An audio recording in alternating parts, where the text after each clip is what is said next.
Hello, Capricorn. Welcome to the Plaid Sheep Oracle.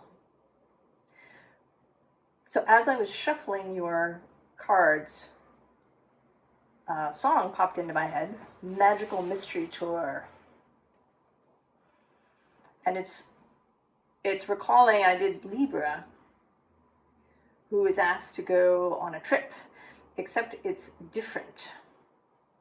So Libra's trip was about allowing themselves to embody a different energy, to be the queen of fire rather than the queen of air.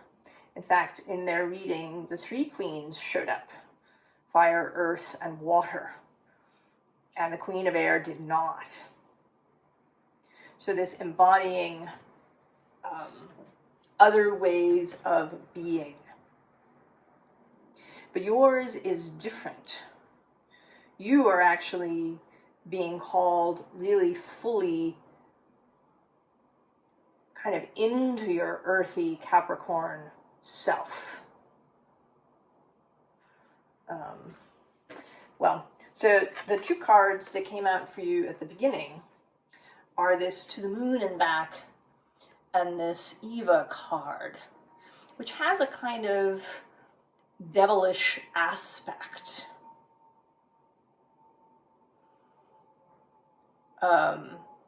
And when I actually went to my big Oracle playlist and got a song, In the Devil's Place, I think it's called. I'll put it in the description.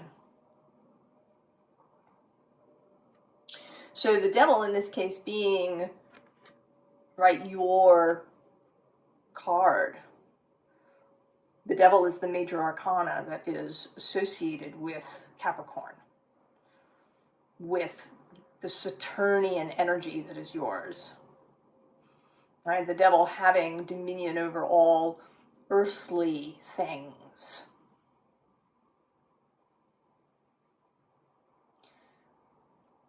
Right? So kind of shooting for the moon. Now this Swan card keeps coming out in various readings that I've been doing, not so much on the YouTube ones, but other private readings and my personal readings. Transformation, trusting the psychic gifts. And also really taking action. I mean, this image of the swan is what happens when the swan is right, moving forward in an aggressive way. If you've ever startled a swan or gotten too near their cygnets, this is what you get.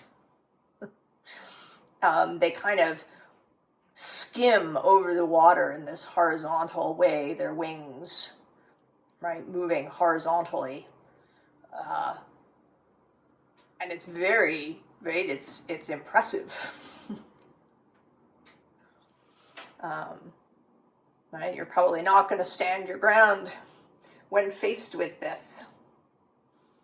This is powerful movement. And actually below that is this wasp, which today is not so much about, right, this is anger, retaliation, jealousy, but strong, kind of fearless movement, right? Wasps get in your face.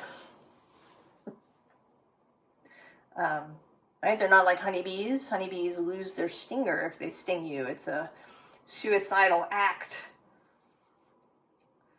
Wasps don't have that problem.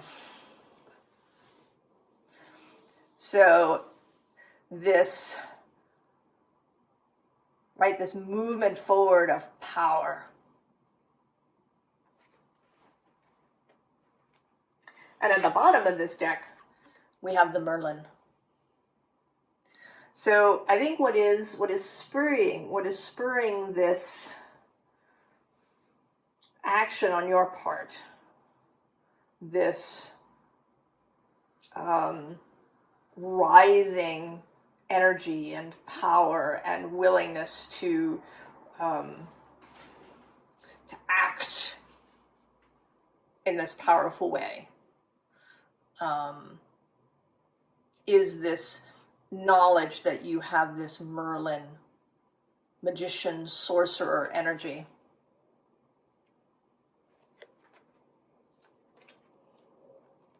That this is you, Capricorn, that you are the Merlin.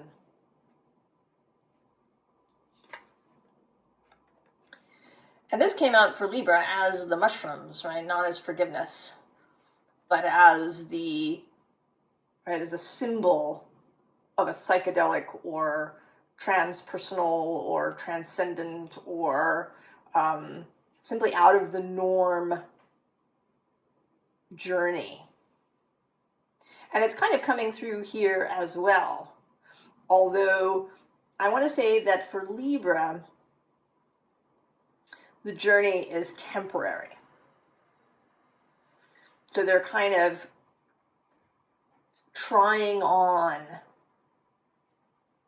a lot of this other energy just to, right, to have the experience and then to settle back into what they really want, right? The mixture of elements that they would really like to embody. Whereas for you, I think this is this is just a permanent change.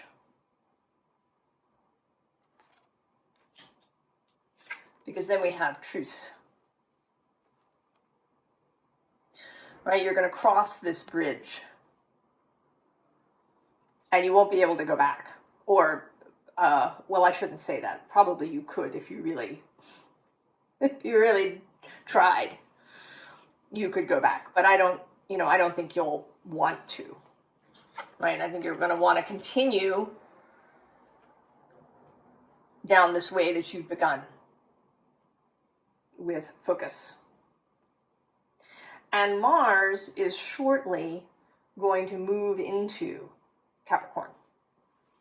He's still at the edge of Sagittarius now, but he will move in shortly. And then Pluto actually will leave Capricorn for a while until September. So there will be this Martian energy, followed not too long later by Mercury, who has already stationed direct and is now moving forward and will re-enter Capricorn, and then Venus. So your personal energies, right, those personal planets will be moving through your sign.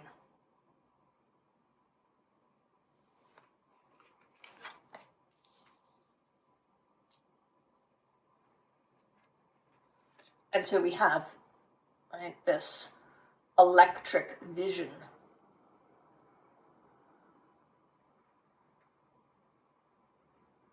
of passion, it's actually interesting. There is this, right, this passionate element, and actually the passion card and the volcano card are all here. And actually below that is this richness card that also came out for Libra. So this is really where the fire lives. This ignition that's taking you out of the norm, that's sending you on this magical mystery tour. But what's interesting is where it's sending you, kind of the hidden underlying is Earth, home, to your real capabilities, sloughing off, any kind of remaining layers that might have grown on you as a result of, your early life experiences. You learn things by moving in this way. But now it's time to leave, right? To come out of this cave of protection, right? To step out completely of whatever armor or whatever protection you've been layering yourself with. And that is, right, no judgment. That was perfectly correct. It's just time for change. And so we have this voice speaking your word. And I don't mean this in that you have to suddenly go around and like tell people off and, get in people's faces deliberately, right? Even with this swan energy, this isn't about, this is simply, it could be responding. And responding simply with power, rather than with anger or resentment, but with personal power. I mean, you've probably met people like that, right? Who, when they enter a room, they're there. They're the kind of people that you can't imagine anybody going up and giving them grief.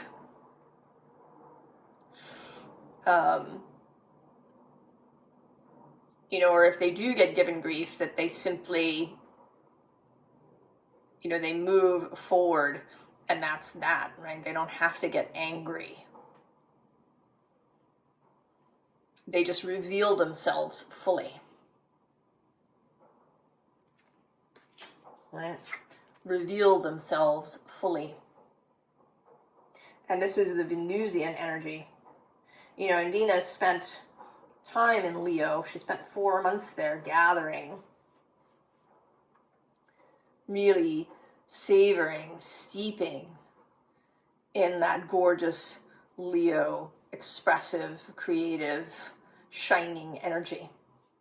And now she's going through all the other signs, right? Like trailing that with her, sharing that Leo energy everywhere she goes. Right? She's going to continue with that all the way until she comes back around into Leo again.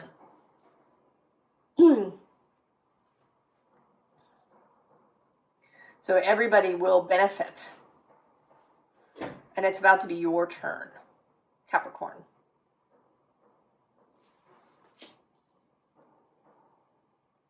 So we have this to the moon and back. And so we get the moon. That mysterious place. The place that's different. The earth is different under moonlight than under sunlight.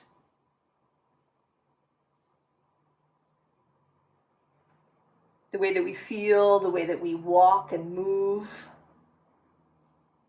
the way that things appear, how they sound. Yeah, the magical mystery tour that you're going to keep because the Hermit is here.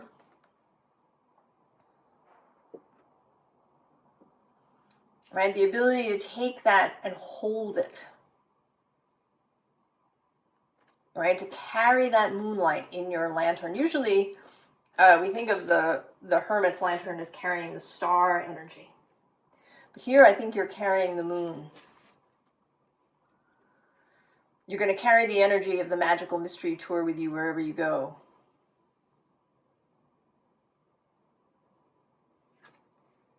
And then we have this Queen of Aether, Queen of Swords, but she's very different from many Queen of Swords. She's exuberant.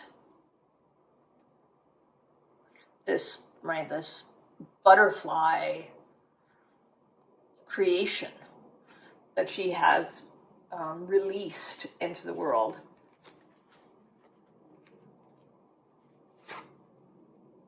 And at the bottom you have Temperance. And I really like her, right? She's like adjusting her clock crown that she's got going there. She has what seems to be a cocktail, perhaps a glass of port.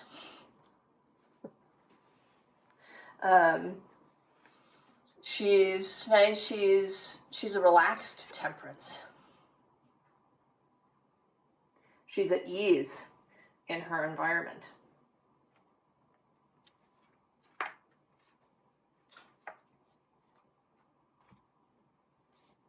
So I think you're going to find much greater ease. Sometimes, you know, with Capricorns, because, especially if you have a lot of Capricorn energy, it can take some time to feel really comfortable in your skin. That Saturn energy has to be, I think, grown into. We have to have experiences. You know, get through that first Saturn return and then beyond that to mature. And then then there's real power when you have a lot of Saturn or I think Capricorn energy. I'm thinking of several Capricorns who really came into their own kind of as they moved into their 40s and even into their 50s. And then this power unfolds.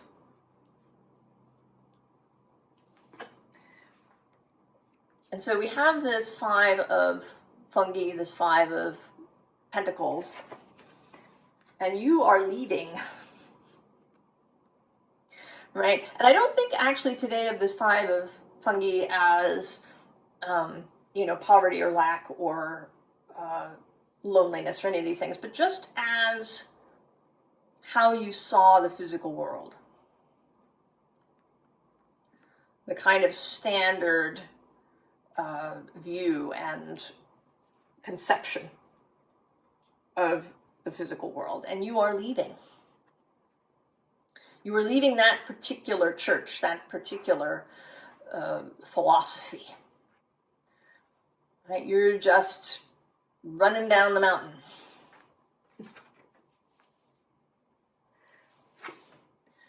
Arriving at a whole different way of thinking. 5 of Aether, 5 of Swords.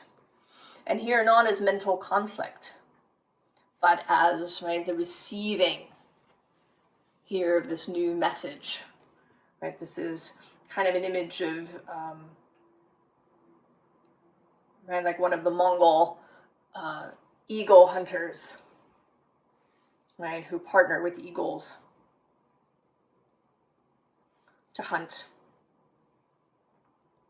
Right, and there's again this kind of predator, powerful image. Not of anger, but again, simply, I wish I had a different word besides power. Strength, authority, vigor.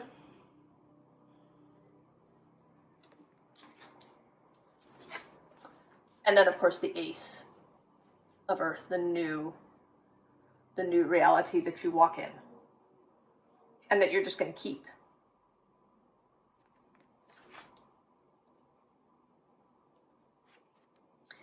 We have the Queen of Swords again, except this time I feel like she's a representative of winter. And when I get to the very end, you'll sort of see where that came from for me. Right, this particular Queen of Swords has, right, this very inward looking, right, her face seems to be covered by a veil. One could see it as a mourning aspect, but I think it's just an inward aspect. And we are approaching, if you're watching this when I post it, the Capricorn new moon on the 10th or 11th, depending on where you are in the world.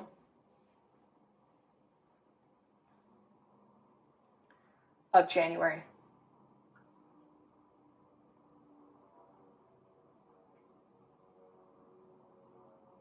So we are, we're coming into a new right? Your new space. And so where we are now, and possibly where you've been, maybe since the solstice and the sun entered Capricorn, is this wintry space.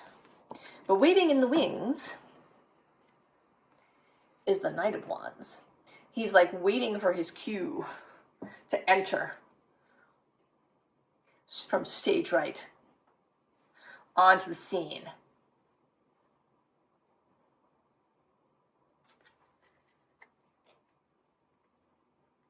And at the basis of this is the Magician, the Merlin reappearing.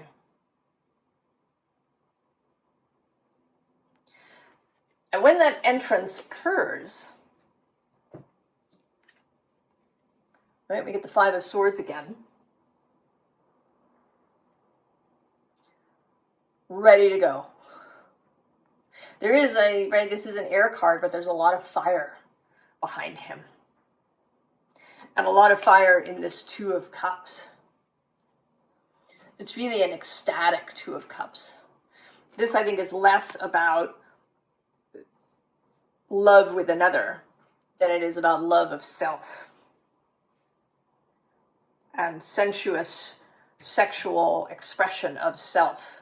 Creative expression of self. Right? The inner Venus. And then we get another five, the Five of Wands. Again, a kind of, yeah, I'm here. Ready to go. I'm cool. I'm a badass. I am all of those things.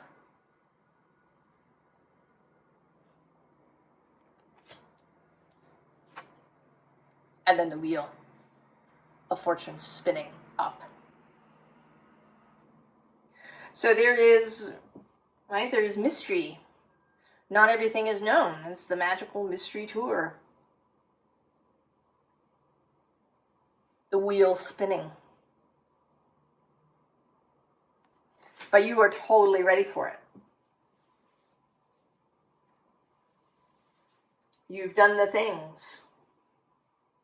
You've come into yourself. You know yourself. You like yourself. This is a theme that's coming up. Really liking yourself. Not just loving yourself, but really liking yourself.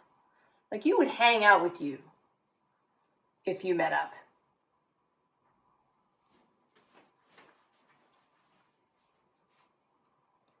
Advice. Naturally, the Fool showing up again. And I think I've now said this in every sign, but I'll say it again. I'm having all of these repeats coming up. So now we've had two Fools, we've had two Five of Swords, we've had two Fives come up. Or actually three Fives, four Fives come up.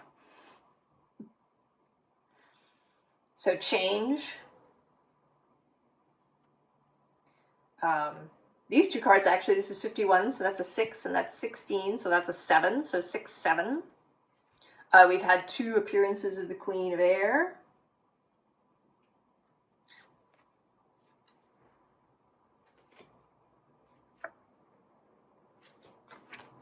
And at the bottom of this deck, we have the Lovers.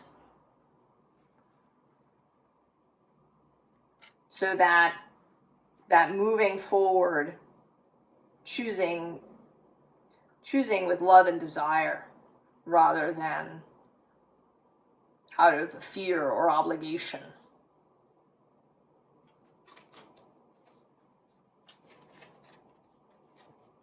And then we get two 8s.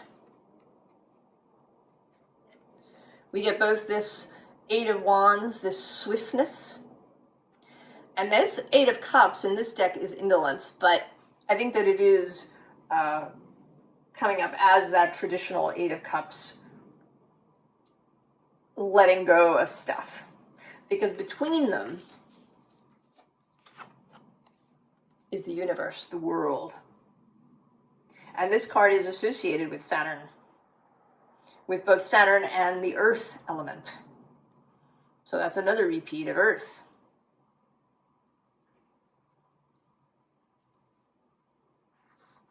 So the willingness to take on this speedy energy. And actually this is Sagittarius again. This Knight of Wands is traditionally Sagittarius. So Venus coming out, Mars coming out, Mercury coming out of Sagittarius into Capricorn.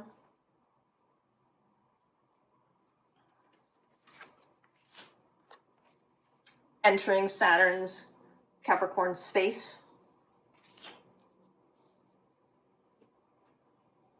So to be ready. I actually have another Eight of Wands that's sitting here face up on a different deck. The Two of Cups sitting on a different deck. The Ace of Pentacles.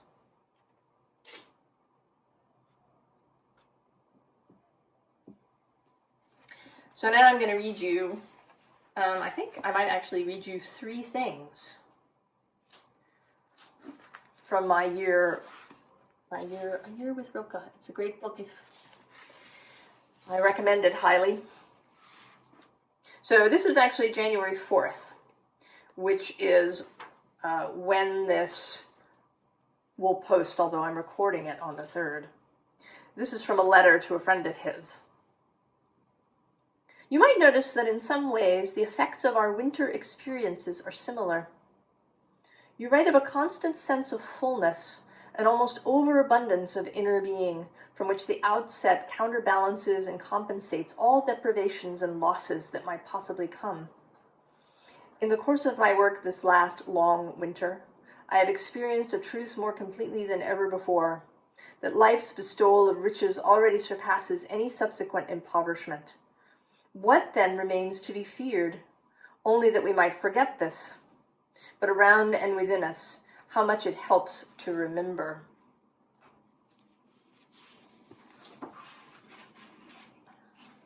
So that, right, was my feeling of this winter. And then in terms of moonlight, we have actually January 3rd, the day that I record this. This is a poem from Book of Images called Entering. Whoever you may be, step into the evening. Step out of the room where everything is known. Whoever you are, your house is the last before the far off. With your eyes, which are almost too tired to free themselves from the familiar, you slowly take one black tree and set it against the sky. Slender, alone, and you have made a world. It is big and like a word still ripening in silence. And though your mind would fabricate its meaning, your eyes tenderly let go of what they see. And last, this is from Letters to a Young Poet. The future enters us. It seems to me that all our sadnesses are moments of tension that we feel as paralysis because we can no longer experience our banished feelings. Because we are alone with the unfamiliar presence that has entered us. Because we feel momentarily abandoned by what we've believed and grown accustomed to. Because we can't keep standing as the ground shifts under our feet. That is why the sadness passes over us like a wave. The new presence inside us, that which has come to us, has entered our heart, has found its way to its innermost chamber, and it is no longer even there, it is already in our blood. And we don't know what it was. We could easily be persuaded that nothing happened, and yet something has changed inside us as a house changes when a guest comes into it. We cannot say who has entered, we may never know, but there are many indications that the future enters us in just this way, to transform itself within us long before it happens. That is why it is so important to be alone and attentive when you are sad, because the seemingly uneventful and motionless moment when our future steps into us is so much closer to life than any loud and accidental point of time which occurs, as it were, from the outside.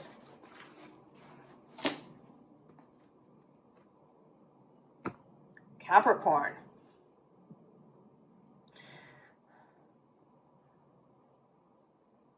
You are going on your permanent magical mystery tour, your magical mystery life. I wish you all the very, very best, Capricorn, and I will see you next time. So long.